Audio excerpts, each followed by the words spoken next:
la bici por Moleros tirando periódicos al bloque. Al que caiga. ¿A qué? ¿A dónde? Yo tampoco. ¿A dónde surfa? El primero que me dé una oferta.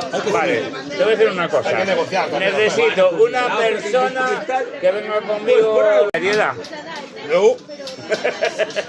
La última es guapa. Soy un tío atlético. Piti.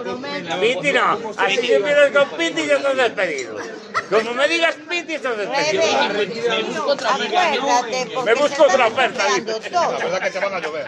El trabajo sobra, Pablo. ¿Sabes que viene gente de fuera? Que no llega la que hay. Me busco la vida. Piti. ¿Piti qué? Me gano dinero a algún lado. Piti. Lo de Piti, ¿qué pasa? Por contarles cosas. No pasa nada. ¿Me dejas Ya, ya, ponerlo aquí? pero... No. Ah, sí, sí, ahora te mando... Pues te pago algo de No, el pasta. otro día no sé qué digo, un día que ibas a venir para lo del baño, digo, va a venir Pablo, algo así, dijo. No, coño, ese Piti no, Pablo, nuestro Pablo. Y me decían, Piti, no, claro, y yo... Reves más para eso. Sí, Pero el otro día, Ahora sí que me lo dejas. ¿Sí? hola Piti, me dice. el Marco, dígame, Ya.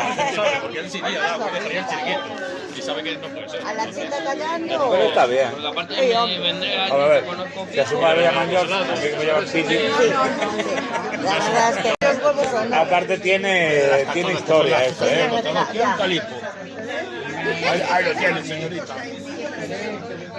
No te conté el día que estábamos Pasa que luego se van al agua y tú te quedas allí. a la aldea de José. O puede colgar el Que cartelito, vuelvo tuvieron en 5 una minutos. campaña de Ya Yago. está. Aprovecha el Gracias año por para final, eso, claro. En julio, Pero joder. fuera en verano, sí. Sí. Y decía, Esa esto muy estaba mala, reventado, ¿no? esto estaba Bueno, reventado. si no digo, hostia, una señora se ahoga. Ah, no, perdón. Me para Claro, adentro, me que tiene no, una que yo, y decía, Pero, claro. ¿cómo conmigo? ¡Anda, Dios! Tu hijo quiere venir a No se tira, esquiar. no, se monta en el carril. ¿Quieres No esquiar? dejas solo. Yo también vi la peli esa.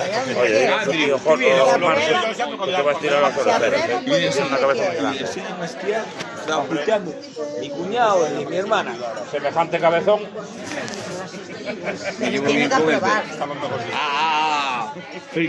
Tienes que probar. Bueno, claro, a donde nos dé la historia, la vida, a donde nos dé la vida. Se me acaba de llamar el carajo. Paca, te llamo, qué Y bueno. nos llevamos a Valentina. Valentina, ¿vienes a esquiar o no? ¿Quieres aprender a esquiar o no? Caracol. No es caracol, no es Perdona, planito. Piti. Perdona. Valentina, ¿quieres aprender a esquiar o no? A mí que me respeto.